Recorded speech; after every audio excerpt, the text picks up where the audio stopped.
and welcome to another session on language and linguistics. In today's class, we shall deal with the 19th century scientific system of language study. It was in the 19th century that a scientific system of study of language originated. Previously, the tradition was to study languages based on principles assumed to be universally valid. The new way of study, however, did not build up any kind of theory based on existing knowledge. The new theoreticians collected facts and studied them and came to conclusions actually based on observations. Moreover, all studies tended to be from a historical point of view.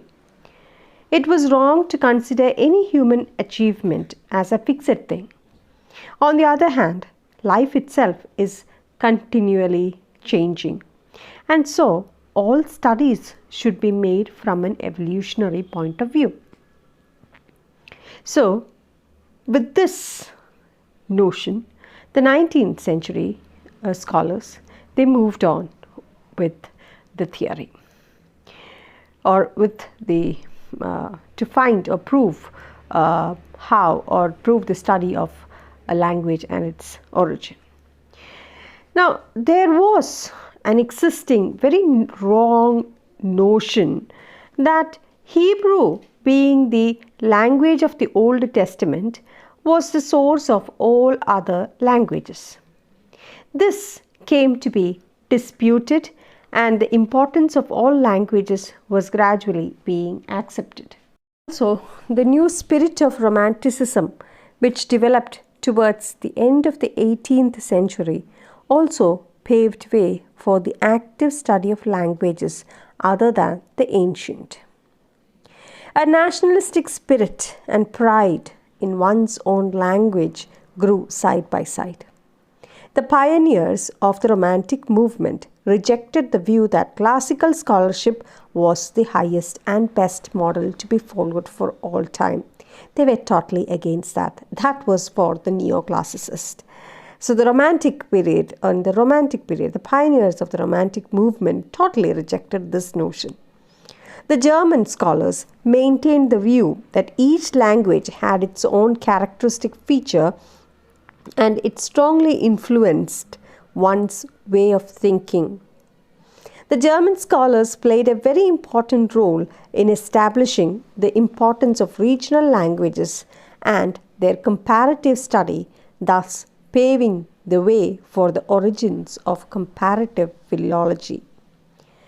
One of the methods that comparative philologists used in the study of languages was looking for closely resembling words. The resemblance in the vocabularies of different languages is often due to their having borrowed words from another or from some other language. Such borrowing was frequently observed to have taken place from the classical languages. If you look at, or if you have a close study of the Indo-European languages, it shows the extent of borrowing from one another. Further studies pointed out striking evidence to the effect that there was systematic correspondence between the sounds of equivalent words in related languages. Jacob Grimm in 1822 pointed out that the Germanic languages frequently had an f sound, sound, where other Indo-European languages had a p sound, p.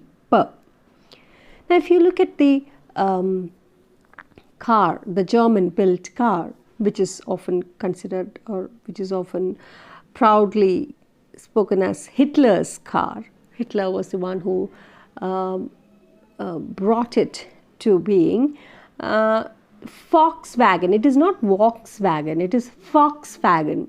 Though it is V, it is pronounced with a f, Volkswagen, f. The reason is because German languages frequently had the f sound instead of the sound was used mostly in their languages. See, if you look at the Indo-European languages, like for instance, the Indo-European languages, the classical languages are Latin and Greek, they had p sound. The more frequent sound was p. And for German or Germanic language, it was f. Okay. Similarly, Germanic languages had a p and a th sound and also a t sound instead of the b, t and d sound. Okay. In Germanic languages, they had instead of b, t and d, they replaced it with, or they had p, th, thick, thin th sound and a t sound. Okay, which in the Indo-European languages had b, t and d. Now I want you to look at this chart for a minute, this illustration here. The earliest Germanic languages, which is Gothic, okay. The earliest of the Germanic languages is Gothic. So look at that first letter, f. F in Latin and Greek and Sanskrit is replaced with a p. And when you come to in Germanic, Gothic is Germanic language. So look at the letter p, p. P, when it comes to Latin, Greek and Sanskrit, it is b. P, in Latin, Greek and Sanskrit, the words beginning with p is they use b and not p. In Gothic, when they use b, Latin they use f, Greek they use fa, and Sanskrit they use pa. Okay. In Gothic, when they use th, now this stands for, that symbol stands for, you know that, I don't have to tell you. In English it stands for the sound th, thick, thin, etc. So that th sound, instead in Latin it is t, Greek it is t, Sanskrit also it is t. Now when you come to t sound in Gothic, Latin it is d, Greek it is d, Sanskrit is d.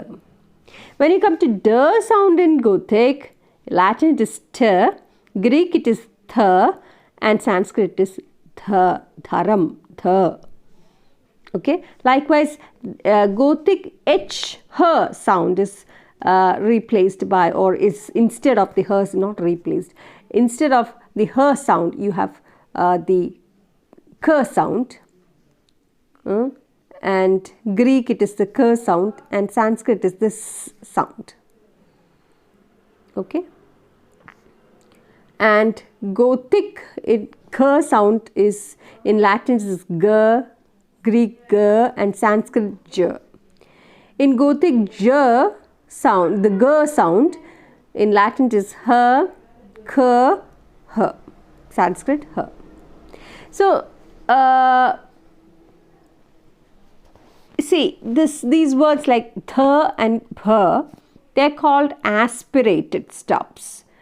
Now what are aspirated stops, or what are aspirated sounds? The sounds which are with p and th and all, they are aspirated because when they are pronounced with an accompanying forceful expulsion of air, right? Th, p, right? There's a forceful expulsion of air. Now this was Grimm's explanation of such correspondences. Jacob Grimm, he pointed out that Germanic languages and the Indo-European languages had similarity. It's just in the sound, they differed in the sound. So what he's trying to say is a sound shift must have taken place in Germanic in prehistoric period by which the original Indo-European aspirate consonants like bh and th became unaspirated. It became b and d. Okay. And the original voiced consonants like b, d and g, they became voiceless consonants like p, t and k. Now, I don't have to tell you what voiced consonants and voiceless consonants are. You have studied this already. If you have forgotten, I'll just quickly tell you once more. Voiced consonants are made by bringing your vocal cords together. The only way we can feel the difference is by comparing them to a voiceless consonant. For example, z is voiced. If you put your fingers here in your larynx here, just on your larynx, and you make that sound zzz, you should be able to feel that buzz sound against your fingers, right? Buzz. Do that and see. Buzz. So you can feel that vibration. You can feel that buzz, that zzz sound. You can feel, right? That is because your vocal cords are coming together and it is turning the breath into a vibration.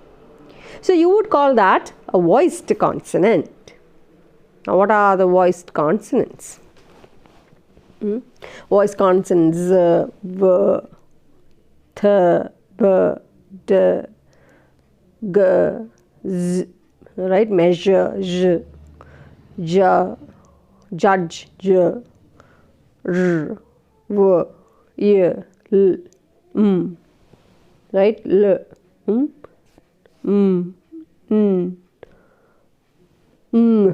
song, right? These are voiced consonants. Voiceless are p, t. Now, what are voiceless? When you put your finger here, you don't feel anything. Voiceless consonant is like, for example, S, the letter S. S. Now, put your finger here again on your larynx and say S. S. There is, by comparison with what you said for Z, there is very little happening behind the fingers, right? It's just the breath that passes up. So it is voiceless. P, t, k, f, th, s, sh, right? Mash, ch, h are all voiceless. Okay, so what happens here is, in the prehistoric period, something has happened and a sound shift must have taken place. So, the original Indo-European consonants became unaspirated and the original voiced consonants later became voiceless consonants. B, d, g, all these changed to voiceless consonants. B, and the original voiced, all the voiced consonants turned to voiceless consonants. Okay. So the original voiceless consonants and what happened to the original voiceless consonants like p, t, k, originally they were voiceless. See, aspirated became unaspirated.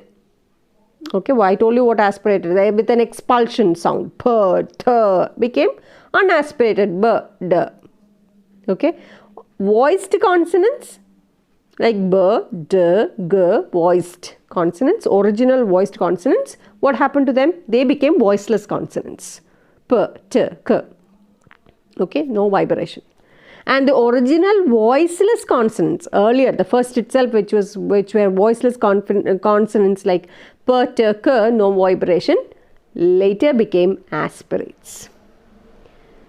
Okay, they were with that expulsion sound. F, th, h. They are the expulsion of air, like you had p, th, likewise. So the voiceless became aspirates. This conveys the basic of what is known as Grimm's law, and the most famous of the sound law established by comparative philology. So, Grimm's law is a very famous sound law which was established by the comparative philologists. The present day grammarians can only give rough equivalents of what Grimm has said because they can use only the modern term used in modern times instead of the traditional used in the classical grammar. Okay. Then another one is Werner's law. We have Werner's law. The Danish philologist Carl Werner came up with an argument that some of the irregularities in sound change for which Grimm's law had no explanation could be explained by taking into account some other factors. According to Grimm, as we discussed earlier, t changes to th. Now, t is, what is it? A voiceless consonant. ഈ voiceless consonant ആയിട്ടുള്ള t എന്തായിട്ട് മാറും? ഞാൻ ആദ്യം എന്താ പറഞ്ഞു തന്നെ? Grimm's ലോയിൽ എന്താ പറയുന്നത്? Voiceless, originally voiceless will change into aspirates. F, th, h, p, t, k becomes aspirates. F, th, h. Right? അപ്പോൾ ഈ tക്ക് എന്ത് പറ്റി? It changes to th. Thick, thin, th. അപ്പോൾ t എന്നുള്ള original voiceless consonant, it takes place, it changes. In Germanic, it changes to th. Okay. But when you compare the Latin word centum, centum means 100 in English. So, centum, and if you take the English word, which is obviously from the German word, Germanic language, 100. If you look at the t there, centum, now don't get confused, just listen, that's all. Centum, t sound there, centum, that t in English 100, instead of the t, look there, it is replaced by the d sound. We see that t has changed to d instead of th when it comes to English. So, according to Werner, accent played an important role in such changes for which Grimm had not given any explanation. The t became d because the preceding syllable was unaccented. Okay. Werner could arrive at a pattern of sound changes taking accent as the base. So, in Werner's law, it was accent that gave place to change in the speech sounds.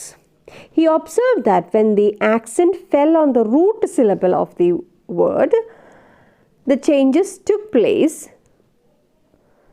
according to Grimm's law. Now, which word it is? I am speaking about the Proto-Indo-European chart, okay, not the received pronunciation, the Proto-Indo-European chart which they used, the classical chart.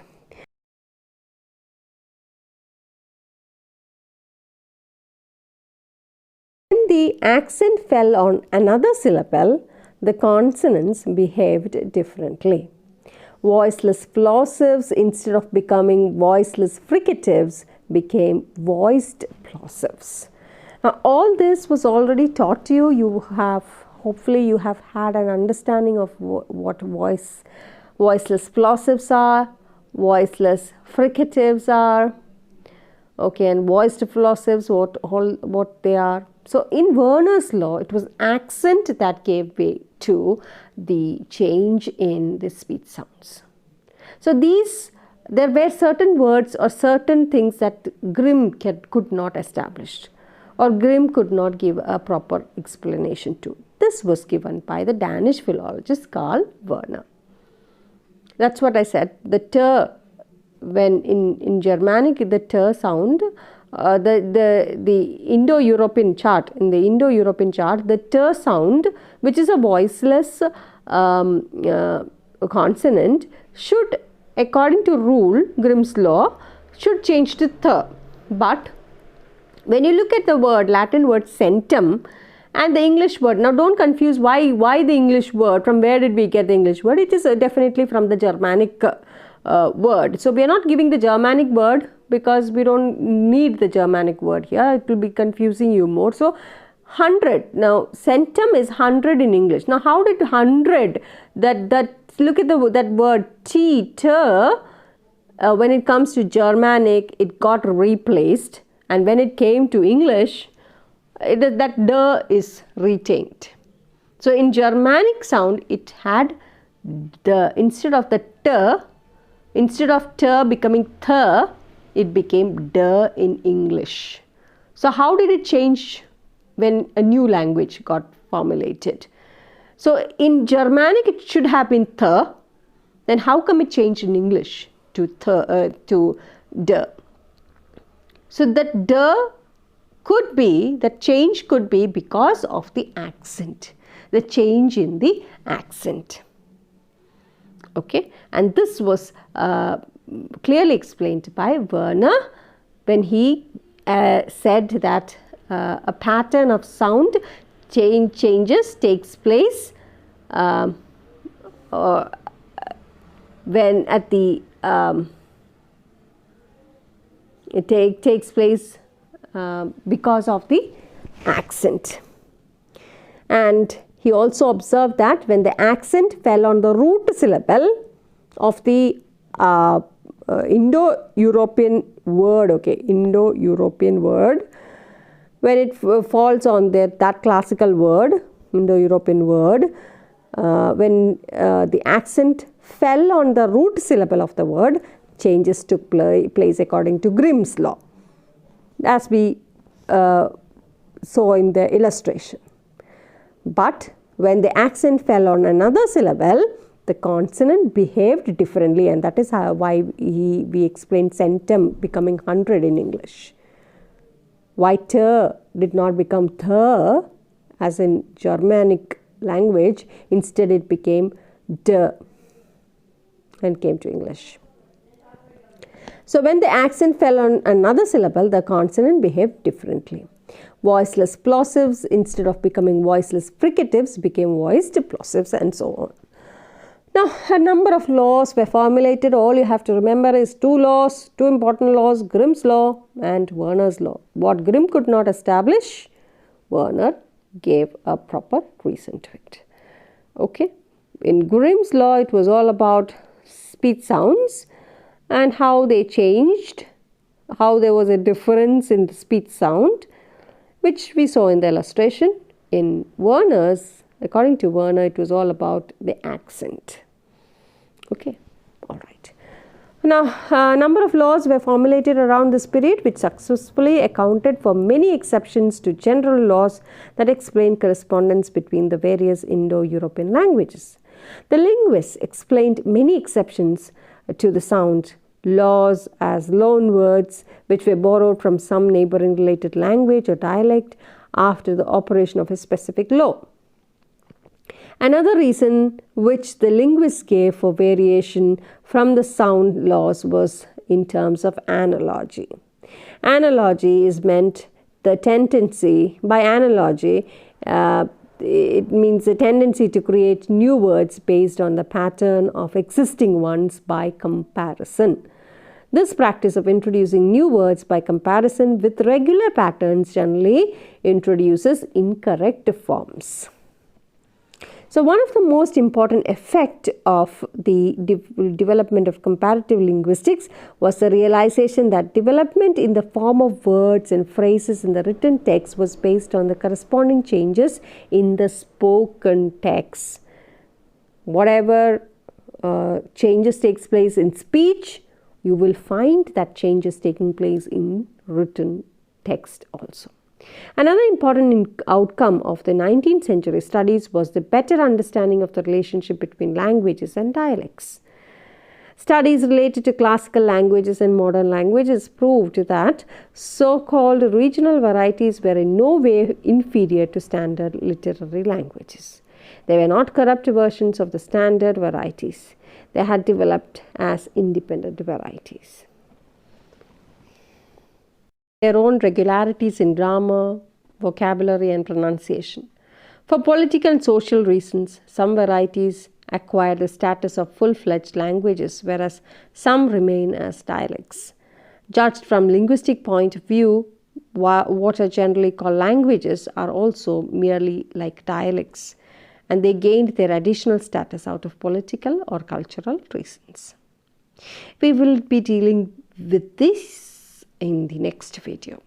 Okay, all this, what are the different types of dialects, why are the regional what are the regional dialects, what is a standard dialect, what is bilingualism, what is multilingualism, what is lang, what is parole, what is register, and so on and so forth. That is, we will be embarking onto modern linguistics very soon, and that's interesting. So till here up to now we have completed the traditional grammar. Don't worry, all you have to do is just understand a few important points. That's all. We were just dealing with history and origin and some of the important studies that gave way to modern linguistics. The 19th century linguistics, or the 19th century comparative philology, which later gave way to the modern linguistics. Now, Werners' Law and Grimm's Law are two important laws that you may have to study by heart. Okay. And I hope you also understood the Indo-European family, the Aryan family, not the Aryan family, the Indo-European family. Earlier it was called the Aryan family, but then now it is referred to as, when we say Aryan family, it is mostly for the Indian languages, mostly the Asian Indian languages that we call the Aryan family. Now it is the Indo-European family itself. And what I was speaking about when I explained Werners' Law and Grimm's Law, the chart that I was explaining is not the received pronunciation. Okay, don't mistake with that. It is the Indo-European chart. Okay, the Proto-Indo-European chart, that is IE, is PIE, that is Proto-Indo-European chart. So it is based on that. We find the root syllable falling, the accent falling on the root syllable and of the PI word, okay, PIE word, that is, and how changes takes place. So all these are PIE words according to the PIE chart. Okay, so that is the classical chart of the classical languages. So we'll stop here and we'll take up the most important ones, or the most important topic that is of this module, modern linguistics, in the next class. So thank you and keep safe.